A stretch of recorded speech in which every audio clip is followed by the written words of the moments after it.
I have a question for you. Do you hold tight to your values but loose to your beliefs? Because if not, and with a lot of other things I'm going to share right now, you're going to want to listen to the show because we had my dear friend Josh Aronovitch on the show, who's a recovering attorney, an absolute savage as an entrepreneur, the biggest heart, the biggest human, who traveled to 13 countries in the last year and a half and came on the show to share all of his biggest takeaways. And that was one of the ones that tickled me greatly.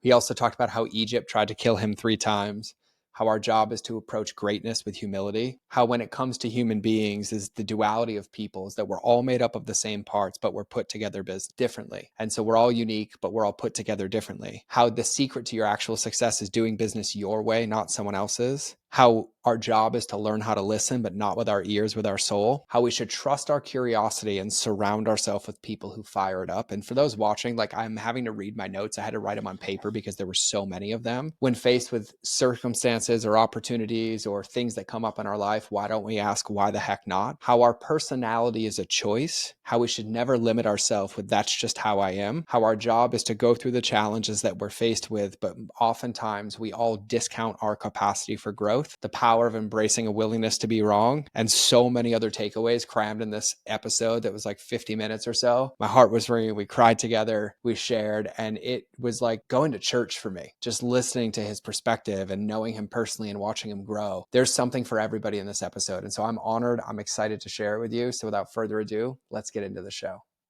All right, everybody, welcome back to another episode of the Mind of George Show. And I am stoked to be here because we have like the man that I love, the teddy bear, the guy who always just manages to surprise me with everything, his love, his success as an entrepreneur, how he serves people, how he serves his clients, how he helps kids step into their dreams, how he serves his friendships, and even truthfully, before this podcast, how he's spoken to me and brought me to tears for a little bit of time. And so I'm incredibly excited and honored. He's been on the show before, but we have him back. We got Mr. Josh Aronovitch back on the show. So Josh, welcome back, my friend.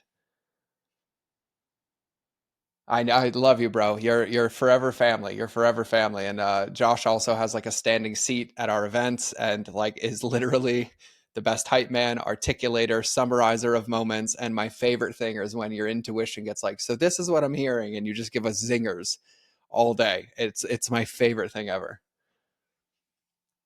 Um, for everybody listening, I've had Josh on the show before, and I actually reached out to Josh because I watch Josh a lot and I look up to Josh. I admire Josh. He's a friend, he's a client. Like he feels like a brother to me. And Josh has been on the show before. We've talked about business, we've talked about what he does, which, he helps kids get into the college of their dreams. He helps kids step into their power with education. But then I've been watching Josh, and in the last year or 2024, Josh decided to like fully embody the semblance of freedom when it comes to entrepreneurship and went to 13 countries over the last year and had some profound experiences. And he listed off some of them for me: Egypt, Thailand, South Korea, Iceland, Italy, UK, Bali, Dominican Republic, Panama, and so much more. And I was like, Josh, you got to come on the show. We got to talk about this because you're so articulate with like deep wisdoms and lessons and principles from your perspective that I always pick things up on. And I'm just kind of excited to hear. So I don't even know like where you want to start because you have a lot to unpack. The first word that's coming to me is a word you mentioned during our conversation earlier, and that word is duality. Yeah. And I think one of the biggest takeaways from this much travel and being in this many very different, diverse places is the duality of people, both cultures, but also individuals, being so different, yet so similar at the same time. Mm, That I think in so many ways we're all made up of the same parts, they're just put together differently. And love that. embracing both the commonalities and the differences and recognizing them both as sources of strength is absolutely crucial to advancing not just as a country and politics, but as humanity. That it recognize that we can disagree without being assholes to each other, that we Yeah. can explore with playful curiosity where and why we disagree, and find where we do agree, and understand where our different backgrounds, different perspectives give rise to different ways of ranking competing priorities. Mm, I love that. I love the all made up of the same parts but put together differently. Like I absolutely love that, and I love the concept and truthfully like scream of this from my heart that like we can embrace curiosity again instead of judgment, and that we can Yes. understand that it's completely okay for two people to have two different opinions and have love still be in the middle of it and eat food Mhm. together and not fight about it. Yes. Yeah, I love that. What is underneath that for you, like the duality of people, like for you as somebody who is a recovering attorney, right? I'll never forget Yes. that. And I love that. A recovering attorney, somebody who helps, like the youth of our country, like really step into their dreams, step into their power, get in the college of their dreams. Like even in that context of like understanding they're all made up of the same parts, like did any of that resonate for you true in business, like how you do business or how you see business, or like did you Oh, have any takeaways absolutely. around that? That I don't do business the way most people do business, and I shouldn't try. That Mm, trying to be consistent and disciplined in the way that most people define consistency and discipline doesn't work for me and won't work for me. But that consistency means showing up with the same authenticity and the same unconditional love consistently. Consistently doesn't mean doing the same thing every day in the same way. Consistency means being disciplined in always serving my clients, always serving my people, always pouring into them. It doesn't mean doing it the way others do it. It doesn't mean creating a lead magnet and having a funnel. Uh, it's still a customer journey, but it doesn't have to be paint by numbers, step by step. That there, as you've said so eloquently, many paths to the pier. mm-hmm, And it's understanding that the beautiful chaos of the way my clients come to me is little love letters from the universe. mm-hmm, That I meet someone at a joy and dance retreat in Bali who connects me with someone who becomes a client who's 3 countries away. I mean, since I gave up my office during the pandemic and went from a little local SAT and college admissions coaching company to what I have now, I've had clients in 27 states and 7 countries and counting. And everyone comes to me from a different source, and that's beautiful.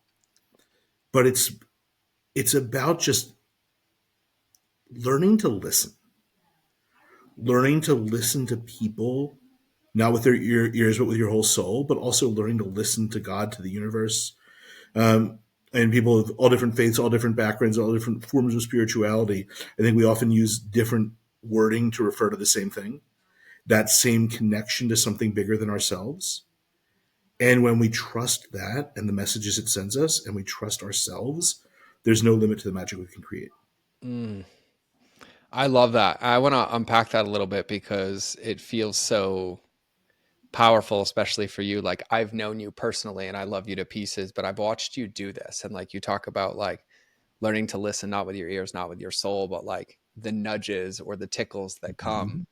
I watch you embrace these at a level that like I can't even explain. Like just for everybody listening, like I jumped on Instagram one day and I got a photo of Josh and another friend who bumped into each other that happened to be in Iceland at the same time, who know each other but know me. And I was like, where Oh, is it Josh? gets better. The way this happened. So I'm on a retreat in Iceland with my dear friends Jesse and Desiree Cruz. Yep. It's Oh, a I love retreat for public just shout out to speakers, Jesse and Desiree. Love you guys. Like if you're listening to this, we both love you. I love who you are and what you do. So shout out to you guys. and we're on this retreat, and we're on this beautiful black sand beach in Iceland, about 2.5 hours drive from Reykjavik. And we took a long bus ride to get there. It's about 48, 49 degrees outside, so it's cold for most people, not for me. I'm sitting there, my shoes are off. I'm grounding on the black sand beach. There's about 300, 400 people on the beach. It's cold, and there are warning signs and red flags and dangerous riptides and like 8, 9 foot tall waves. And I want to go in the water. I didn't come this far just to come this far. I'm only to go in a little bit, just to say I did and to feel that in the cold plunge. And then as we're standing there, I'm waiting for my friend Andy, who's actually visiting right now, who is our documentarian, to finish filming some speeches so she could film me going into the water. And people start muttering and shouting, "There's a whale within about 8 feet of the beach." And it just came up, and I feel this just depth of playful curiosity and wisdom and just ancient is and just this sort of kindred spirit kind of feeling. And my immediate thought is, I can't not go out and meet him halfway. So I'm like, hold my phone, hold my glasses, and I pull off my shirt. I'm in my bathing suit, and I go into the water. And I get knocked down by those waves about 4 or 5 times. I keep getting up, and I end up swimming out to about 2 feet from the whale. And it is just one of the most glorious feelings. And it's just the energy of the fire energy of the black sand of the volcanic beach, the water, the cold air, and this ancient wisdom, and just all of those energies sort of coming together. It was one of the most spiritual experiences I've had. So I go out, I go to the bathroom, I dry off, I get into a pair of dry shorts, and as I walk out of the bathroom, I'm like, I hear Josh. And it's Batty, who is someone I met at one of George's retreats in Montana about 2 years before. Yep. And next to him is JP from South Carolina. Yep. So I literally randomly run into friends that I haven't seen in 2 years from South Carolina and Iceland. Now, running into Batty in Iceland is not remarkable, except for the fact it's 2.5 hours from where he lives. Mm-hmm. So this is not near where he would normally be. He's just showing JP because he was visiting from the US. Yep. And they're like, we're in the car, and it's like, that guy looks just like Josh Aronovitch. So I think it is Josh. So they go out, and it is. So we post her a picture. And it's just those beautiful synchronicities, those little moments where you realize that you're exactly where you're meant to be. Mm. And the more I lean into trusting my intuition, trusting those messages, the more frequently and crazily those things happen. Yeah, and like the part of me, right? Like I 100% like this is, and nobody really knows this, you know this, but like I'm in the middle of a 7-day fast and I'm on day 3.5 and not complaining about food. I'm good. I have a lot of exposure therapy cooking my son like 3 to 4 meals a day and like not licking the spoon. But it's really to like quiet the noise of my body and quiet the noise of the world and to like help me tune in to that feeling. And I think about this because like I had a pastor say to me, he's like, coincidences are just you getting out of God's way, right? But Mm-hmm, really it's mm-hmm. like that voice, your intuition. For me, it's, you know, the voice of God and the Holy Spirit. And I think about that, like even on that day, if you didn't go into the water with the whale, you guys would have potentially left the beach and not Yeah, bumped into JP exactly. and Body. Everything went exactly as it needed to. I'm such a big fan. So I have a question because like even in like when I prefaced everybody with like what your years looked like I even remember you're like, I'm going to Egypt, and then you're like, oh, this popped up, I'm going here, right? Like there's this like surrender and excitement that you embody about these opportunities and this intuition. But I have a sneaking suspicion it's also like a muscle, right? So Mm-hmm. like how do you go about like even discerning them, where you're like just sitting here and you're like, I feel like going to Bali, or I feel called to this. Like what's that like for you? It's really about trusting your curiosity and following people on social media that stoke that curiosity. Hmm. So Lisa Rachel Snyder, who is from the U.S., lives in Bali. Been following her for maybe a year and a half, 2 years. I have no idea how I even found her, but just the work she does in Kundalini embodiment was fascinating, and just the person she is fascinating. So I started following her. And in April, I'm scrolling Instagram. I don't call it doom scrolling because it's not doom for me. It's joy scrolling. Joy scrolling. It's Okay. just because if it's doom, I just scroll right past. I only Mm. stop if it sparks joy. So I'm joy scrolling, and I see a post that she posted of her friend's joy and dance retreat in Bali. And I see myself looking at it, I'm like, that looks amazing. I said, but I could never do that. And I caught myself. And I said, why the F not? Mm. Well, because I don't dance. Well, just because I don't dance doesn't mean I couldn't dance. And it says it's open to people with any experience or no experience. So I'm like, all right. I call up. I find out it's ridiculously inexpensive. It's run by this amazing woman named Simone, who's originally from the Netherlands. She's now living with her partner in New Zealand, embarking on a different kind of journey. She's a great, great human being. And it's very inexpensive. It's 9 days in Bali. It's joy. It's dance. She's running it with my friend Tamer, who's from Egypt. And I'm like, I'm going to do this. So I figure out the flights. I figure out the costs, and I figure out how I'm going to do clients at like 4 or 5 in the morning before our day starts, and how I can still serve my people even though I'm going to be there immersed. And it is one of the most incredible experiences I've ever had in my life. I learned that I love dancing, and the dance isn't about steps or discipline or being good at it. It's about expressing joy in movement. And I Mm-hmm. realized that the way I live life is dance. I Mm-hmm. just didn't have the vocabulary to call it such. And I realized that one of the coolest things I did in Bali was water contact improv. So it's basically partner dancing in a 5 foot pool of water. Okay. And it's dancing in 3 dimensions. And I realized the things that get in the way of my enjoyment of dance, being too heavy and uncomfortable in my skin, sweating too much, and worrying that people will be icked out by that, are literally washed away by the water. So I was able to be fully free and playful and just fall into the dance. And then I've been able to take that energy with me to other forms of dance. And it's just been so joyful and so freeing. But I would never have even heard of this retreat if I didn't follow Lisa. And then I recently went to Egypt to Lisa's retreat, which was a soul remembrance retreat for 11 days in Egypt, which was absolutely breathtaking and magical. And I'm sure I'll talk more about that during Yeah. this. Well, like I think, and I'm so excited to unpack that, but I also like there's so much wisdom underneath like what you shared, like even as quickly as it found where you're like scrolling and it's like, oh, I can't do that, and you're like, wait, why the heck not? Right? Like there's this like unabashed curiosity, but also this Mhm. belief of like how many times we limit ourselves or put labels on ourselves or prevent us from having these moments that create growth or opportunity or even expression. Because like what's the worst that happens? I go and I step on somebody's Mhm. toes, right? Or Right. I end up, doing blank. And so I love also, because I know you personally, like watching you embody this every day, it's like there's this vigor and curiosity, but there's also this like belief of like, well, I don't really know until I do it. And so I might as well just do it to know instead Yeah, of I'll like try almost making up. anything twice. Yeah, And I exactly. think that some of it is I've been gifted certain predispositions and personality traits, but I also really believe that personality is choice. Mm, And we do have certain default settings. And if we don't default change those defaults, the personality becomes permanent. But we have so much ability to intentionally shape our personalities through our habits, through the muscles that we exercise. I know, remember when I was 10 years old, I had all the adults in my life except my mom wrapped around my little finger.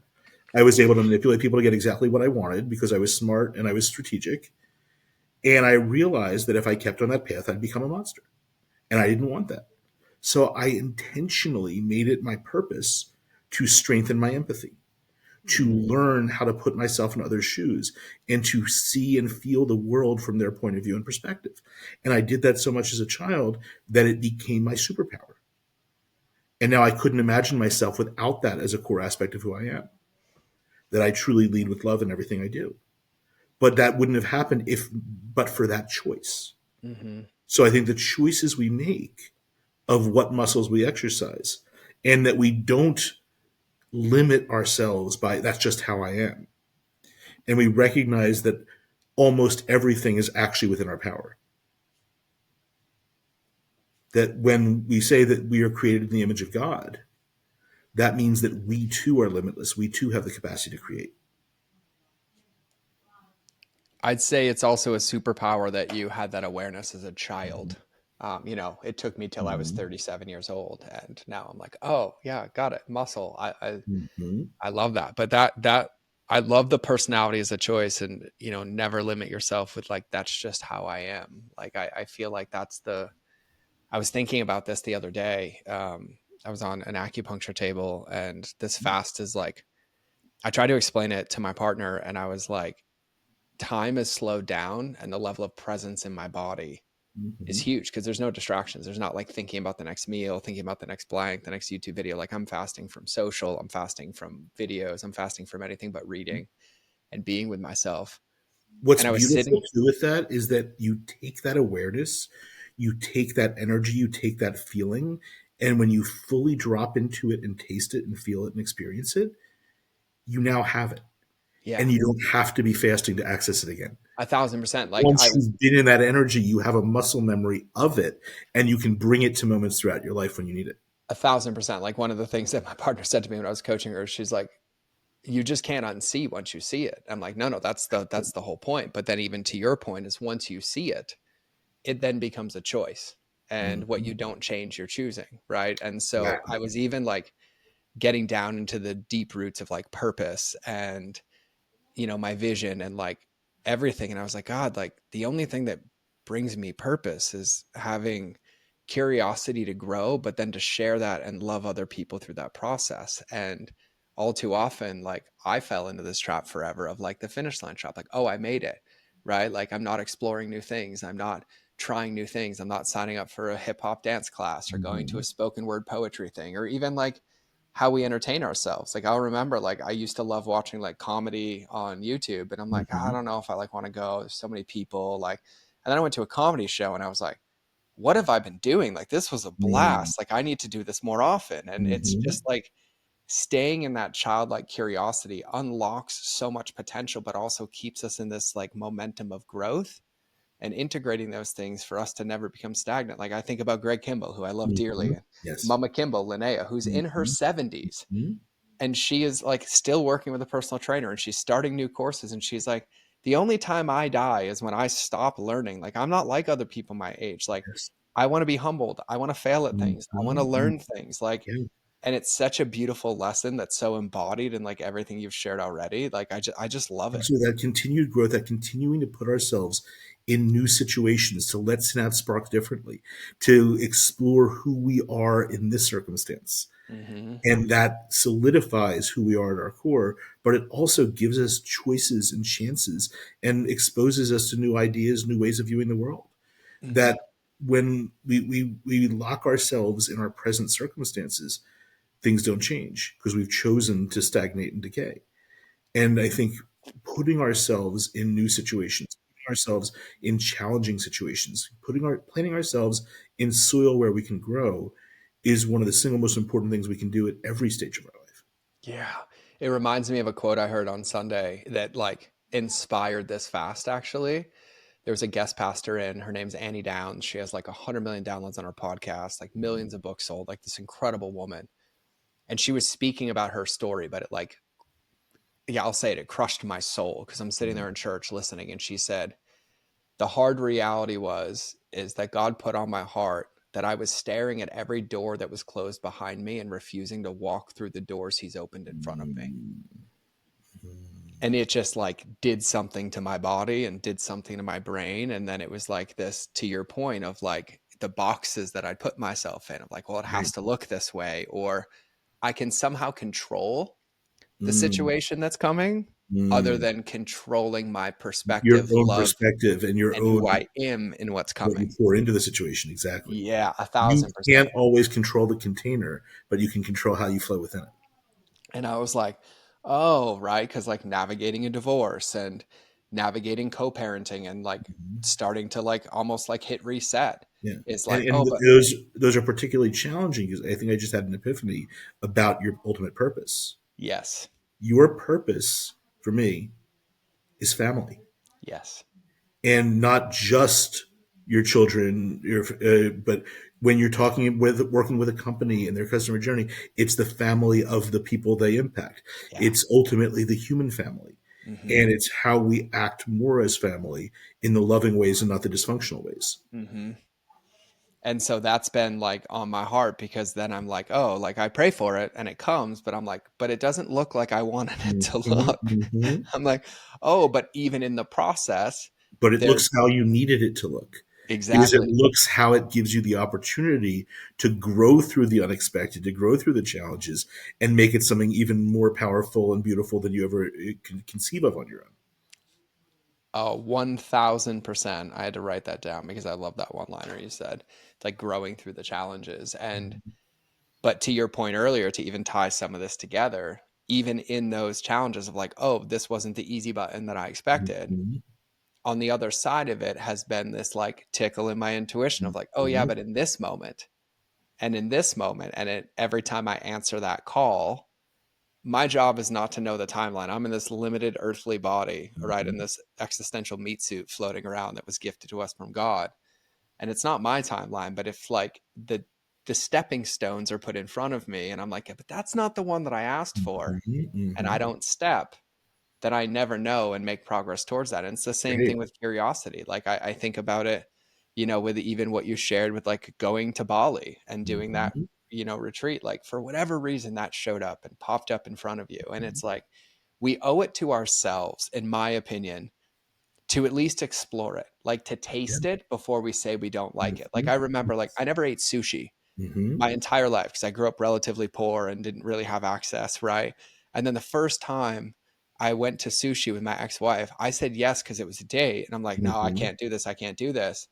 And then I'm like, nope. And then I end up eating it. I'm like, oh, I guess I kind of like it. And I kind of liked it in the beginning. I mean, the cream cheese helped, and the rice helped. But then it became So the this cream thing. And cheese is the one thing I don't like in sushi. yeah, but for me, like I had to like toe tap my way into it. Or like even when I was a Now, food do you blogger. do you go to the one in Montana where they in Whitefish where they put like the hot pepper in like one of the pieces? Yeah. Because there's only two sushi spots in Yeah, TJ Whitefish, took me to that one when I was there.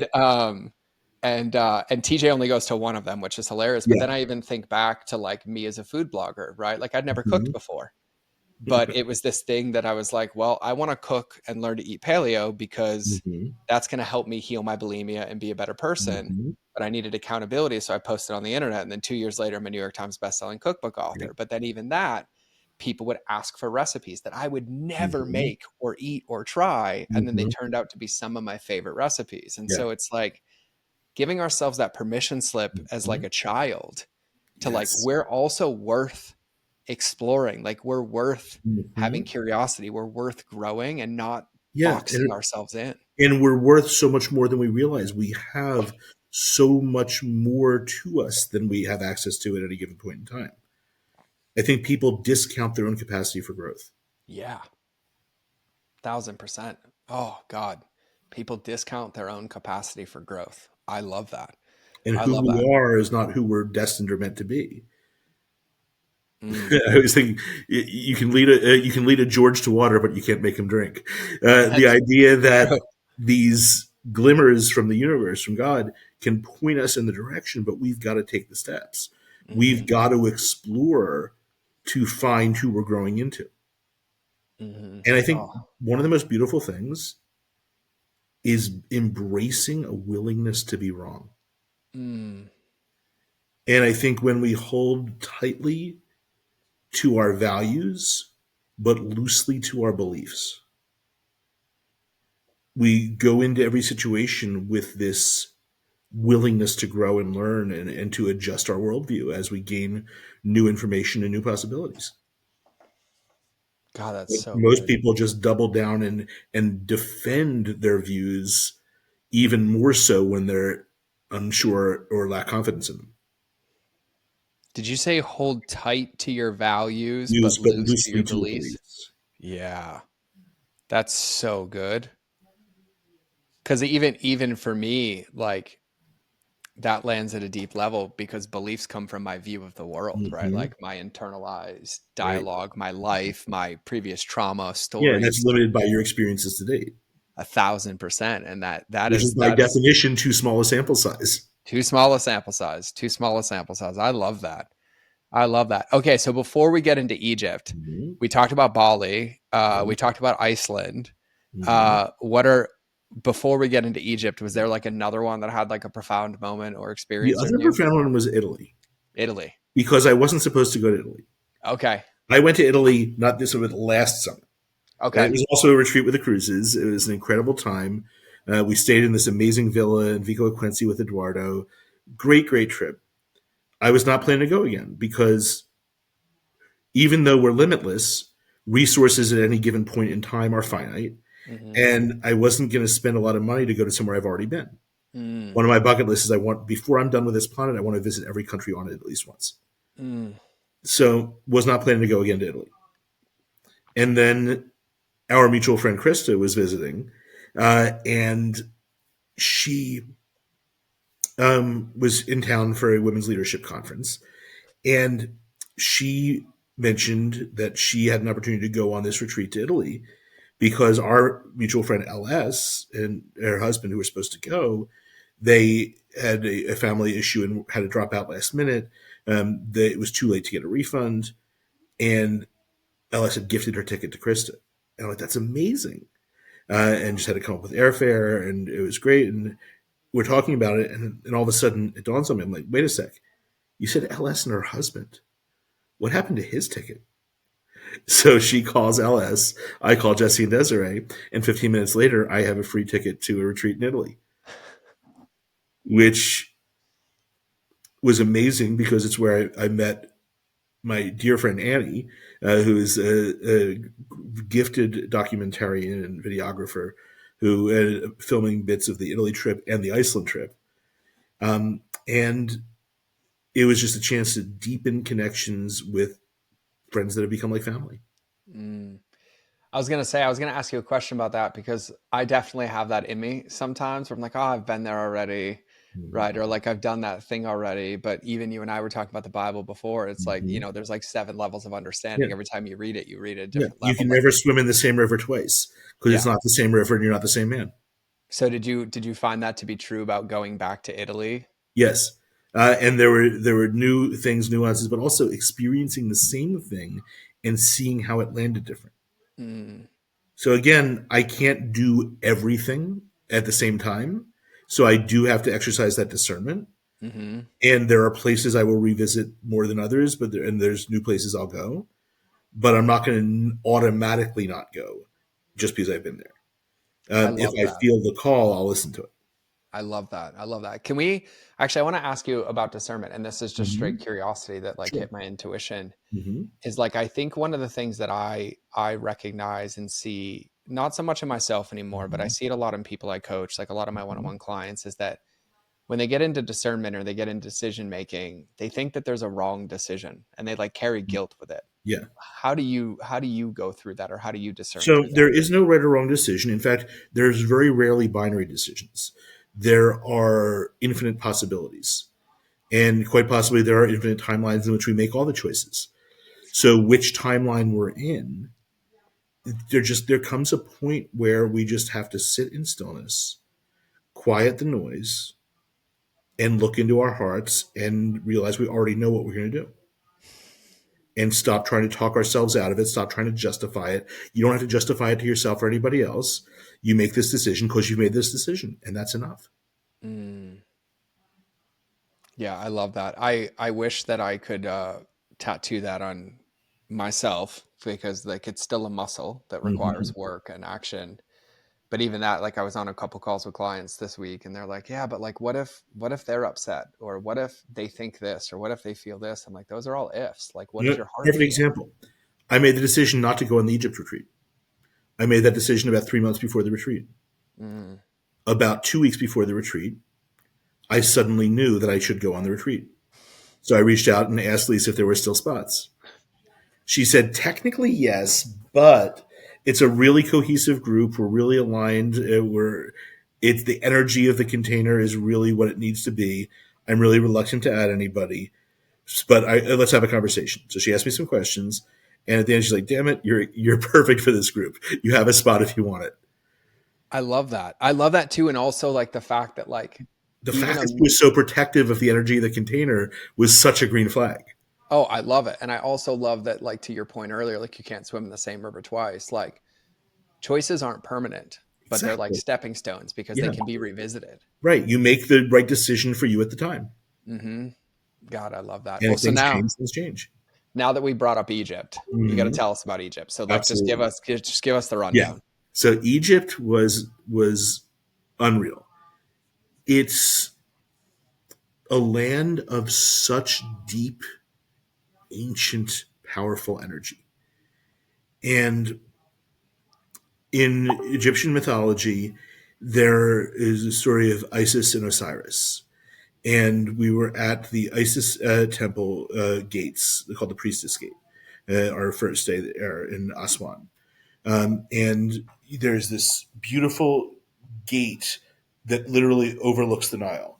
And because of flooding when they dammed the Nile, the original location of the temple is completely underwater. So they moved the temple 100-ton blocks of stone to a nearby island. Amazing what they were able to do. And UNESCO saved the site in a remarkable way. But if you walk through the gate and down the steps, you are literally walking down into the Nile Mm. and walk down until I was completely submerged. It was absolutely magical. But this island site was where um, Isis found the right leg of Osiris. It was the left leg or right leg, but he was cut into 14 pieces by his brother Set. And it was jealousy, it was wanting to be in control and rule. There's different versions of the story. And the blood from the leg and the tears of Isis combined to make the Nile flood. And the flood of the Nile, the silt that gets deposited on its banks, is what creates every ounce of fertility that Egypt has. So this was an ultimate act of creation coming from that grief and coming from the merging of the masculine and the feminine. Mm. But in sort of meditating and praying and thinking on these stories, what I realized was that Set is not the bad guy, and that the bad guy in so many of our stories is not necessarily the bad guy. And that the lesson to me is that Isis, Osiris, Set are all aspects of the same entity. And it's cautioning us against cutting ourselves into pieces and casting off the parts we don't want or don't like or don't think are love and light and good. And ultimately, we need to integrate our shadows. We need to make the aspects of ourselves that we hate, we need to embrace them with love. And we need to accept and cherish everything that makes us who we are. And that ultimately it wasn't killing Set, it was by playing music. And instead of killing him when he was in hippo form, they had a hippo cake. And it's just so many stories in so many cultures get back to the same basic truths of what it means to be human. Mm-hmm. The other thing that was fascinating to me was in Abu Simbel, seeing the temple of Ramses II, who most historians believe was the pharaoh of the Exodus when the Jews were cast out of Egypt. They'll let my people go, Mm-hmm. the pharaoh. And he was, talk about a narcissist. The statues of him are bigger than the statues of the gods. He Mm. literally in this temple tried to make himself a god.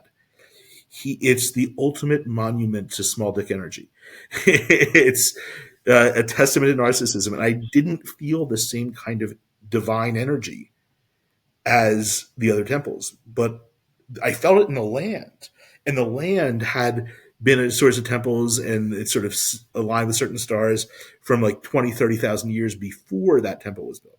Mm. And it brought to mind, because this temple had actually been buried under the sands of the desert for thousands of years and was only recently sort of rediscovered. And it's the poem, My Name is Ozymandias, King of Kings. Behold my works, ye mighty in despair. It's this sort of this little wreckage, a piece of a statue that's left with an inscription of someone who controlled the entire empire and is now nothing. And it's the Icarus story of flying too close to the sun, of the Tower of Babel, the idea of thinking that we're gods and we have that comeuppance, that humility.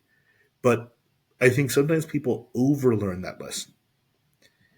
It doesn't mean we aren't capable of greatness. It means we have to approach that greatness with humility Mm-hmm. and to recognize that we stand on the shoulders of giants, that we can't do it alone, that we are great, but that doesn't make anyone else less great. Yes. I, Humility doesn't mean making yourself small. It means raising everyone else to your level. God, I love that. I love that. I also love the way that you broke down like and acknowledge this because I want to unpack this a little bit more just for people listening because the terms are thrown around like masculine, feminine, shadows, shadow work, like, boom, boom, boom. But like you and I were even talking about this before the show, but it's to the same point of like loving all parts of yourself because they're all parts of yourself. So like when you say not tossing out our shadows, can you just explain to everybody like what you mean? Sure. That the idea of sometimes sort of more primal or more aggressive or darker things that we carry shame around, things that might be taboo, recognizing that we want things in our lives, we want things, we desire things because that's part of being human. And that's not bad. Making ourselves wrong is a recipe for repressing and festering and then erupting.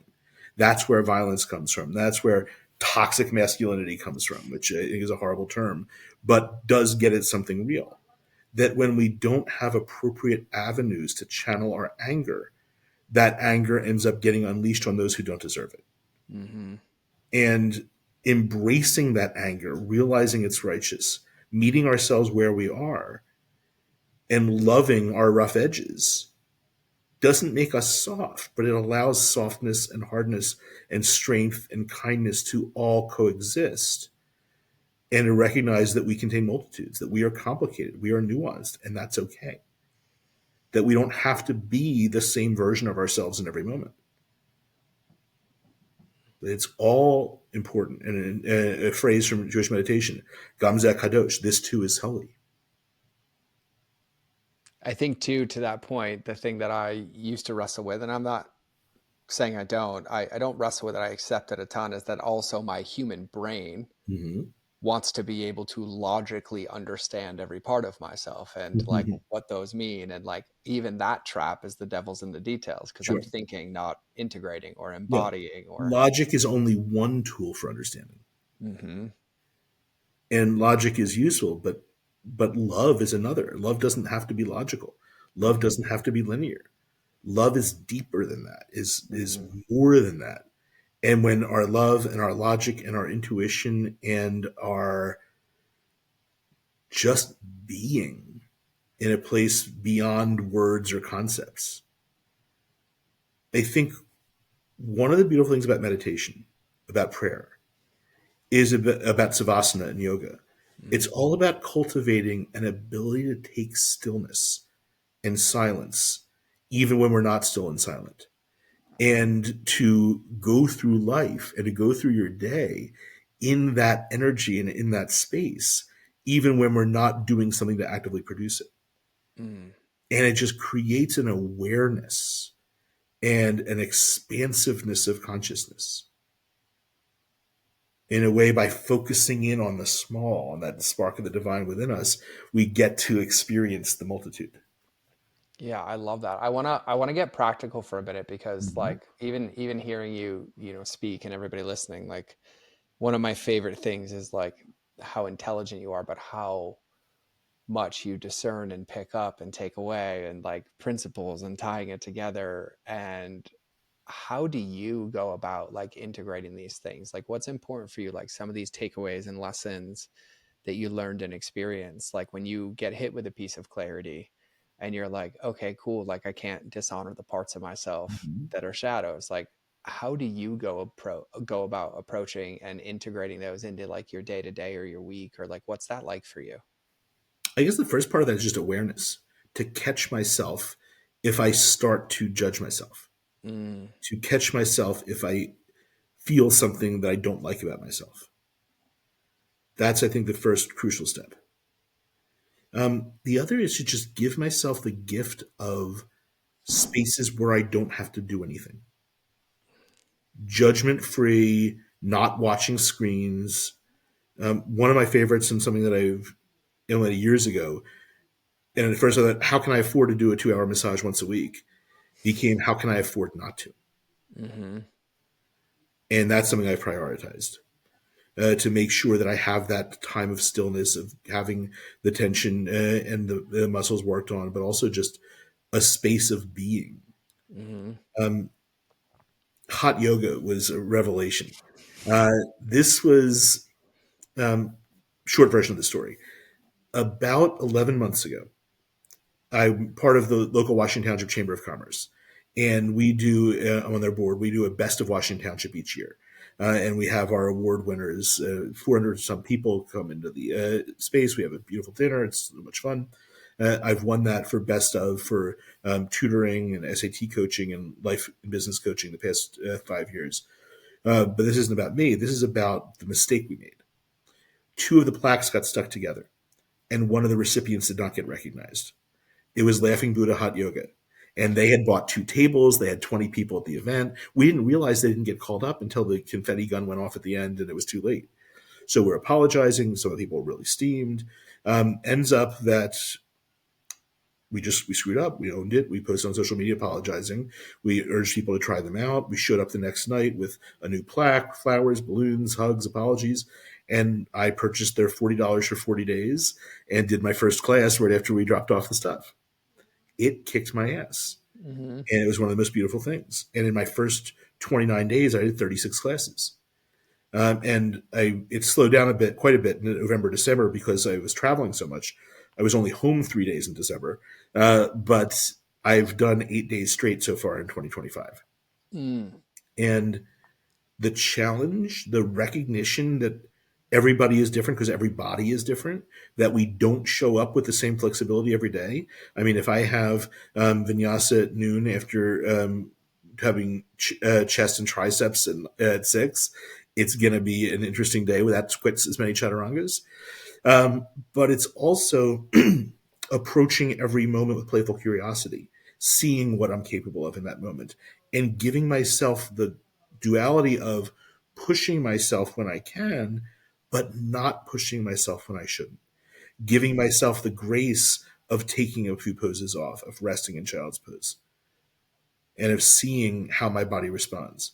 Of just being in the hot room alone is enough sometimes, and just breathing and breathing through discomfort.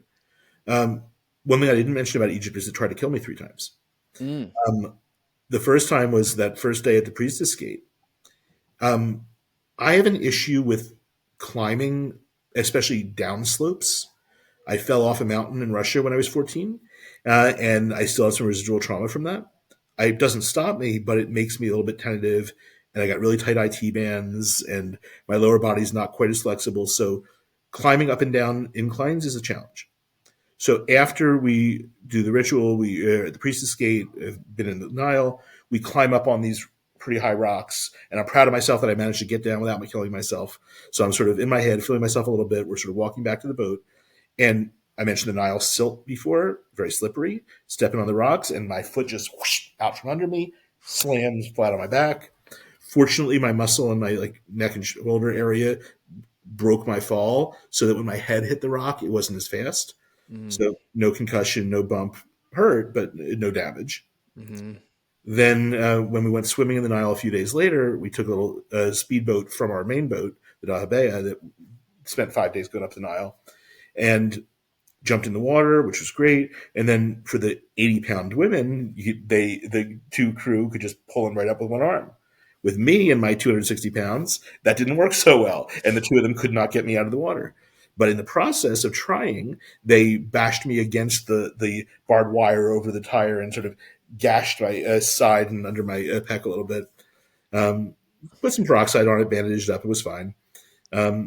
Figured out another way of getting back onto the boat. Got to spend more time in the water, which was good. But then the third time was the worst. This was about an hour before we were going to leave to take me to the airport. My friend's drivers, this is a full day after the retreat was over, was staying with a friend of a friend who's also a tour guide. And his driver must not have been paying attention, because I'm standing in between the front tire and the back tire, leaning into the car, tossing my backpack over the seats into the trunk so that 2 friends could get into the car with me, and we were taking them to their destination.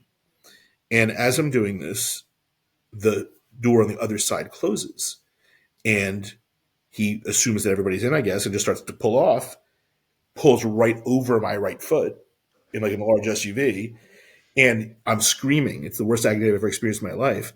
The huge tire is smack on top of my foot when he stops because I'm screaming, and then he slowly backs off after being on it for about 10 seconds.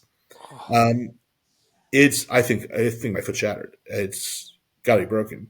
So I'm in the car. They grab some ice from somewhere. I don't even know where. I'm half conscious at this point. Ice it for about 45 minutes on the drive to the airport. Put some anti-inflammatory cream on. Carefully put my sandal back on. Gingerly walk through the airport to get to my gate. I'm noticing that I can wiggle my toes, so I don't think anything's broken. And then, after long flights, my feet swell just as it is. So I can't tell for a day or so after the 2 8-hour flights whether there's an injury or whether it's because they're both swollen pretty badly. So as the swelling goes down, it's sore but not horrible. So I go to hot yoga the next morning. I have to skip some poses that put pressure on like the big toe ligament because that's really hurting. But within a week, there's no pain. There's nothing. But people prayed and sent healing energy from the trip, various faith traditions. I think part of it is the fact that am I walk barefoot a lot, Mm-hmm. and that strengthened the muscles in the foot, which may have protected the bones.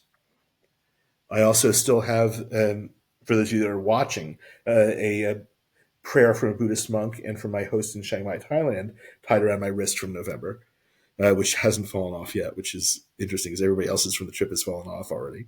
Mm. Okay, well, Egypt didn't kill you, so I'm Nope. stoked on that one. And Yeah, boy, I there's something feel that tried, but my protectors are stronger. they're definitely stronger. I think it's your resolve, your will, your just your heart, your soul, man. Like it's a gift. It's a gift. Before I forget, just because we're getting near the end, where is the best place for people to connect with you? Because I don't know how you wouldn't want to connect with you or be in your ecosystem after this, but like, where's the best place? So in terms of social media, Facebook is where I probably spend more time. You can always Facebook message me. Also, I can give you my email address and my phone number for the show notes. But people Okay. can email me at josh.aronovitch at gmail or text me at 856-341-0503. Texting is There, probably the best way to get a hold of me because I'll see that out of the corner of my eye no matter what I'm doing there he eventually. is, just like dropping it on the podcast. And we'll have everything linked in the show notes, including his Facebook, because he is active on Facebook. I love it. And for everybody, it's Josh Aronovitch. So it's Josh, but then it's Aronovitch. Yeah. Son of And Aaron in most Eastern European countries. got it. Got it. So, dude, I love it. I have a page of notes over here just from me personally, like with what you shared and what you said. But you listen to the show, you've been on the show. I'm going to ask you that last question that, like, if you could impart any wisdom in everybody to take with them today and forever, like, what would your parting wisdom be? My parting wisdom would be that the parting wisdom doesn't come from me. The parting wisdom comes from you. Give yourself the gift of 30 minutes or an hour with no distractions, no inputs, just you, your breath, your thoughts. And at the end of that time, you'll know exactly what wisdom you need. And it was in you all along.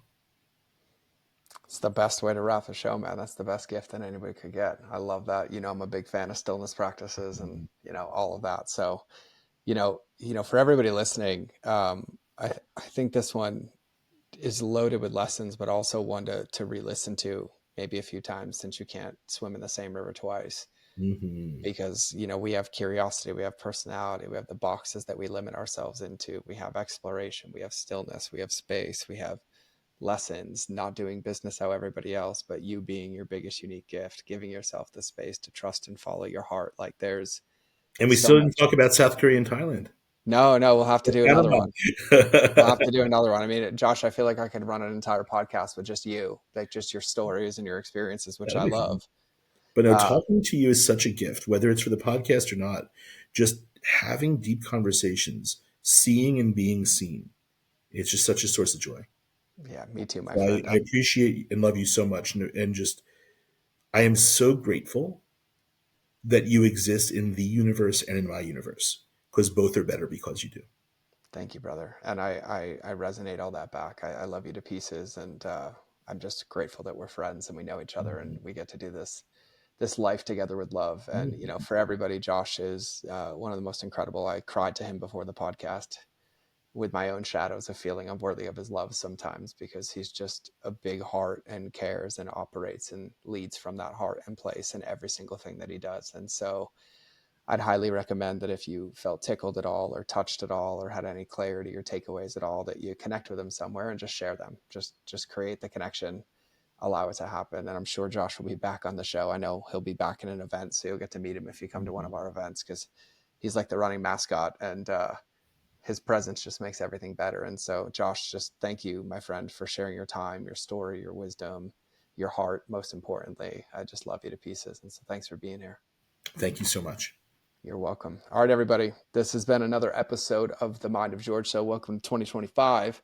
So you'll either see me in the next episode or you'll hear me in your earballs. But either way, I'd invite you to take one thing today, just one.